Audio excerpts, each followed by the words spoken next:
Nous sommes mardi 25 février 2020. Bonjour, bonsoir chers fidèles de la télévision Renaissance et bienvenue dans ce journal dont voici les principaux titres.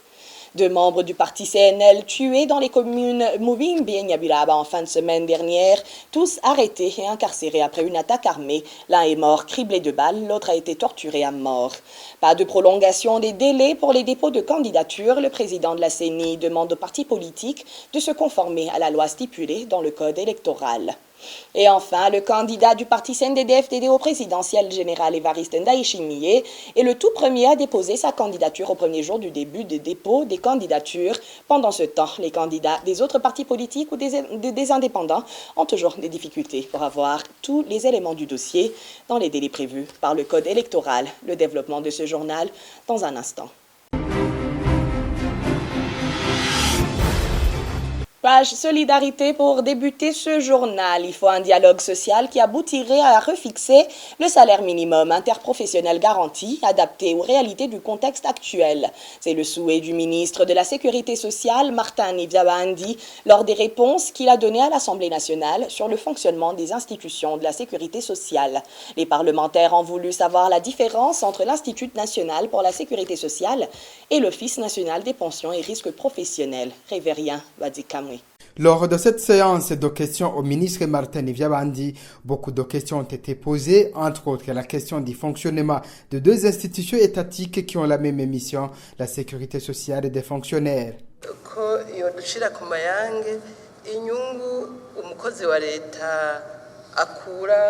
Je voulais qu'il nous fait en détail quel bénéfice tire à l'INSS le fonctionnaire s'il fait ses cotisations. Il en est de même pour l'ONPR. Nous voudrions aussi avoir des éclaircissements là où il y a un avantage par rapport aux autres.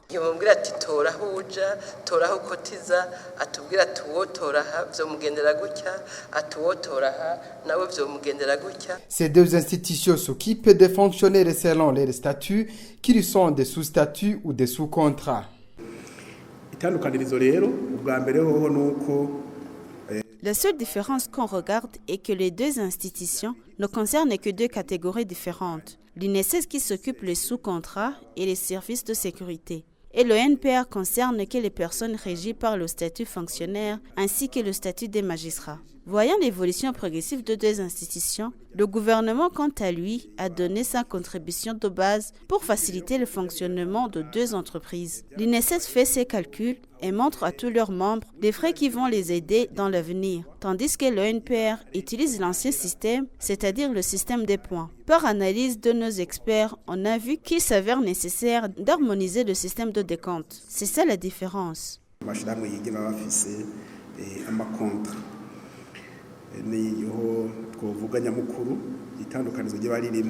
Une autre question a porté sur le salaire minimum interprofessionnel garanti fixé il y a près de 40 ans. Agathon Gwassa, premier vice-président de l'Assemblée nationale, estime que ce SMIC ne cadre plus avec le moment.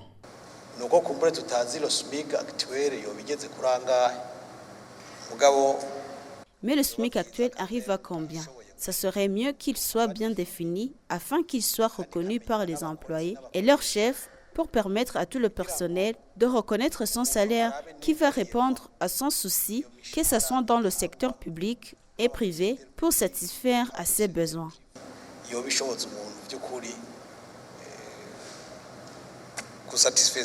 Il faut absolument un dialogue social pour pouvoir le refixer, tenant compte du coût de la vie actuelle. Ce n'était pas moins nombreux, comme on a déjà répondu. On s'était basé sur les chiffres de cette époque. On fait savoir que le SMIC, c'est le cadre des échanges entre les associés des employés et leurs chefs ainsi que le gouvernement. Si on regarde notre mode de vie, un employé de la province de Karoussi, il y a une somme exigée pour lui-même. Si ce n'est pas que cela, il préfère l'abandonner. Les partenaires sociaux devraient fixer une somme tout en regardant la situation actuelle. Martin Nivyabandi a promis qu'après ce dialogue, l'on pourrait pouvoir harmoniser ces 2 institutions pour éviter qu'elles ne soient dotées de moyens plus élevés qu'une autre. Merci à Révérien Badzikamwe. La Commission électorale nationale indépendante n'est pas prête à alléger en ce qui est de la prolongation des délais pour le dépôt des candidatures. Dans un point de presse de ce lundi, Dr Pierre Claver Kazihissé, président de cette commission, a expliqué que les partis politiques n'ont qu'à se conformer à la loi prévue par le code électoral.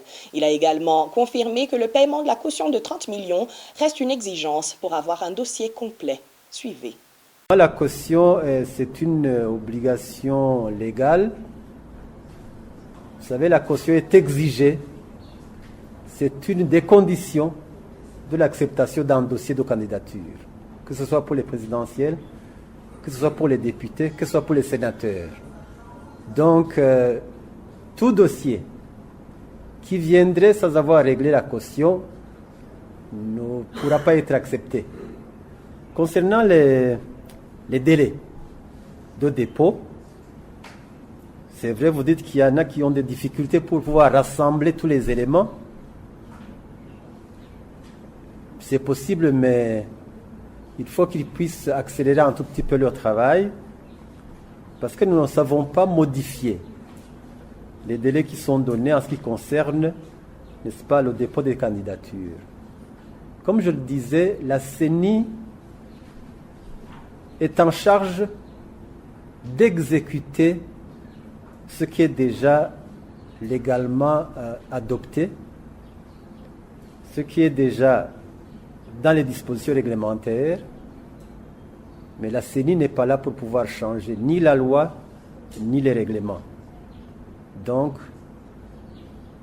à moins qu'il y ait d'autres modifications réglementaires ou légales ou réglementaires, la CENI va appliquer ce qui est déjà là, en vigueur, c'est-à-dire ce qui est dans le code électoral et ce qui est dans le décret du 20 février, comme je venais de le signaler tout à l'heure.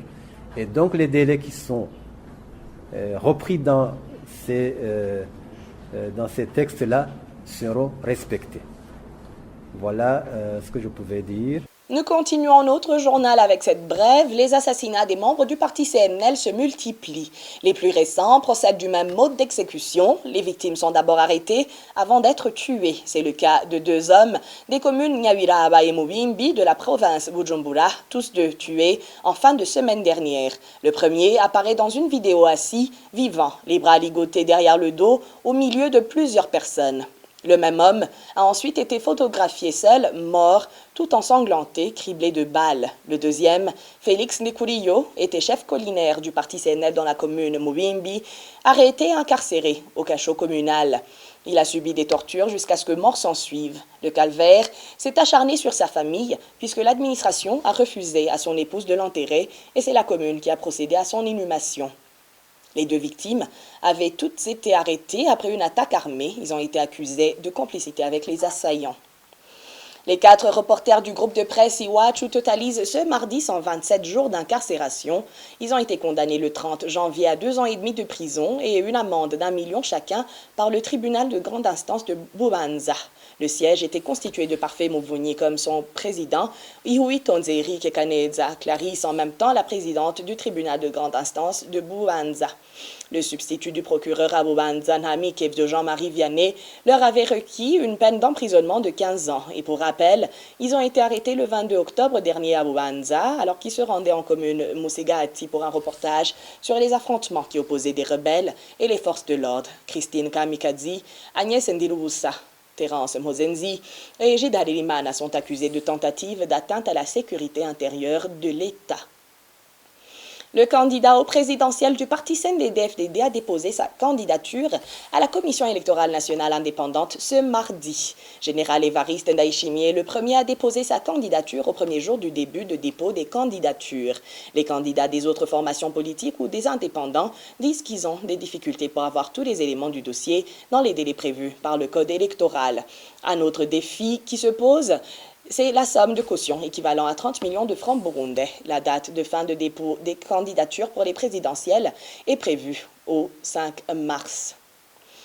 Et dans la continuité des séances de moralisation de la société qui se sont déroulées au Burundi, le président de la République a rencontré hier les représentants des confessions religieuses. Durant son entretien avec les participants, Alain Diomède Nzeimana, le porte-parole adjoint du président, nous indique que ces représentants ont remercié les leaders du pays pour leurs projets réalisés. Je vous propose de le suivre.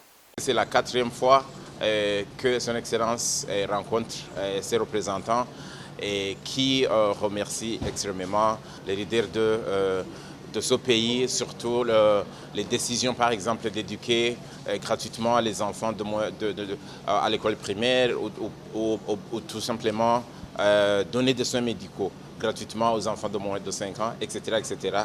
Et ils aimeraient en tout cas que tout continue positivement.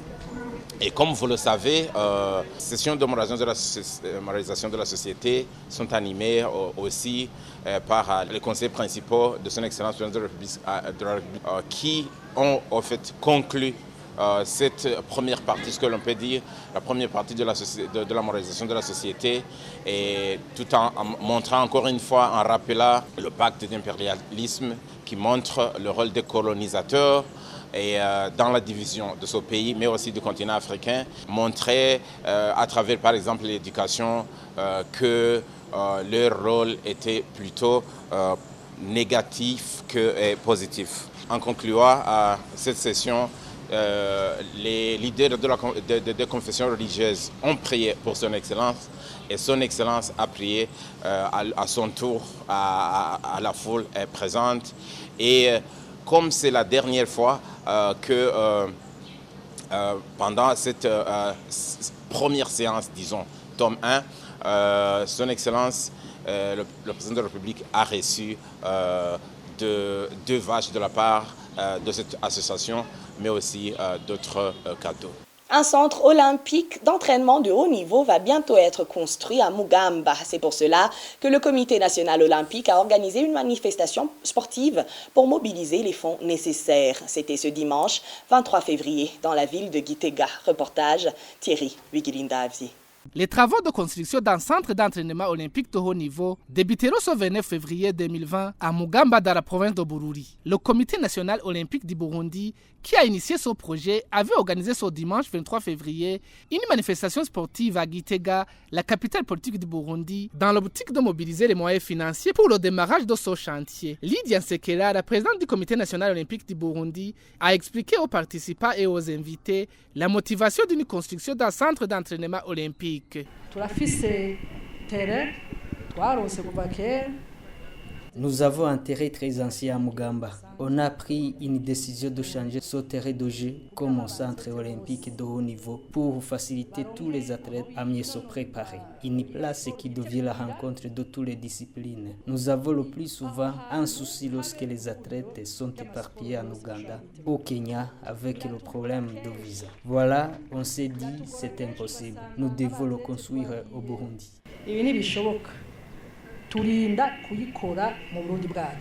Le président d'honneur du Comité national olympique, général Evariste Ndayishimiye, lui aussi a pris la parole pour rassurer tous les participants. Il leur a signifié que s'ils s'engagent à soutenir ce projet, un centre d'entraînement sera bel et bien construit à Mugamba. On a vu que nous pouvons nous-mêmes prendre une décision de nous construire les terrains de jeu pour les athlètes. C'est pour cette raison qu'on a pu organiser cette journée pour se lancer dans ce projet. Nous sommes capables de le faire. Au début des activités de la construction du Comité national olympique, on voyait que nous ne pourrons jamais le faire. Allez à Kanyosha, vous allez y trouver un bâtiment extraordinaire. Comme on a déjà fait ça, on ne peut pas manquer à se chercher un terrain de jeu pour nos athlètes. Ce n'est pas pour le comité national, c'est pour nous tous. Lorsque les athlètes aient de meilleures places dans les compétitions, c'est un honneur pour tout le pays lorsque le drapeau national flotte. Ce centre d'entraînement olympique sera le premier construit au Burundi. Il permettra aux sportifs burundais candidats aux Jeux olympiques d'avoir un stade olympique qui respecte les normes internationales, alors qu'avant ils étaient obligés d'aller s'entraîner à l'étranger. Merci à Thierry Wigilindavi. Avant de clore notre journal, c'est le moment de suivre le mini-magazine au cœur de la société, préparé en synergie par les radios RPA, Inzamba et la télévision Renaissance. Aujourd'hui, ce mini-magazine nous parle des stratégies mises en place pour lutter contre les criquets pèlerins qui ont déjà envahi la sous-région dont fait partie le Burundi. À la présentation, Émile Nibasumba. Ils sont présents dans 4 des 6 pays de la communauté est-africaine. Les criquets pèlerins ravagent des cultures et font disparaître toute la verdure à leur passage. Les Nations Unies ont déjà alerté que l'invasion de ces criquets pèlerins provoquera la famine dans la communauté est-africaine. Comment le Burundi se prépare-t-il pour riposter en cas d'invasion de ces criquets? Quelles sont les recommandations des experts? Voilà sur quoi va porter le débat du mini-magazine au cœur de la société de ce 22 février 2020. Mon nom, c'est Émile Nibasumba. Bienvenue. C'est depuis décembre 2019 que les criquets pèlerins font des ravages en Afrique de l'Est. La Somalie, le Sud-Soudan, le Kenya et récemment l'Ouganda et la Tanzanie. Tous ces pays privilégient la pulvérisation des pesticides chimiques, parfois à l'aide des drones et des avions. Un autre moyen de lutte utilisé dans ces pays, c'est la consommation humaine. Il y a plus d'une semaine, les Nations Unies ont alerté sur une éventuelle famine qui sera provoquée par l'invasion de ces criquets en Afrique de l'Est. L'ONU a déploré le fait qu'elle avait seulement collecté 20 millions de dollars sur 76 millions nécessaires pour aider les pays de l'East African Community à contenir cette invasion des criquets pèlerins. Le haut responsable des affaires humanitaires à l'ONU, Mark Lowcock, a signalé que c'était urgent. Last month, there was a swarm of Les criquets pèlerins qui ont envahi le Kenya sont estimés entre 100 et 200 milliards d'individus. Ils occupent actuellement 2400 km² de terrain. Ces criquets ravageurs dévorent en une journée une quantité qui peut nourrir 84 millions d'habitants. 84 million people in one day. Ces criquets n'ont pas encore franchi le territoire burundais. Le ministre de l'Agriculture, de l'Élevage et de l'Environnement a toutefois précisé que la sensibilisation de la population allait bientôt commencer. Le ministre Deogide Rurema a également recommandé des comportements à adopter en cas d'invasion. Sensibilisation des agriculteurs sur les méthodes de lutte, y compris l'utilisation des plantes phyto, pesticides comme le Nîmes, le ramassage pour l'alimentation humaine et animale. Selon l'entomologiste Peter Naunschwander, l'Afrique orientale et australe dispose d'excellentes organisations dédiées à la prévision des épidémies acridiennes. Leur revitalisation devrait désormais être une priorité. Selon lui, les pays voisins de ceux qui ont été attaqués devraient également se concentrer sur les mesures à long terme. La clé du succès est la détection des bandes de trémies en mouvement et leur traitement. Si le pesticide biologique appelé Green Maso est disponible, ce serait la solution parfaite, indique Peter Naunschwander. Merci à Émile Nibasumba et c'est par ici que nous mettons un point final à notre journal. Merci à toute l'équipe de production et à vous tous qui l'avez suivi. Au revoir.